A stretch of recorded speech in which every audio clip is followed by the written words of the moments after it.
বন্ধুরা, 2026 ব্রাজিলের ভাগ্যে কি আছে জানি না, তবে এমন দুইটা ভয়ঙ্কর মিল খুঁজে পেয়েছি যা শুনলে আপনারা বলবেন কাপ এবার ব্রাজিলের। 2018 সালে ফ্রান্স যখন গ্রুপ সি থেকে চ্যাম্পিয়ন হয়েছিল, 2022 সালে আর্জেন্টিনাও গ্রুপ সি থেকেই কাপ নিল।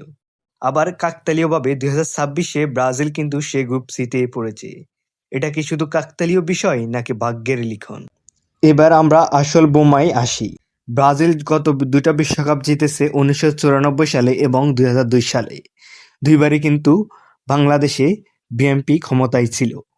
এবার আবার 2026-এ একই পথে হেঁটেছে। এবারও বিএনপি ক্ষমতায়।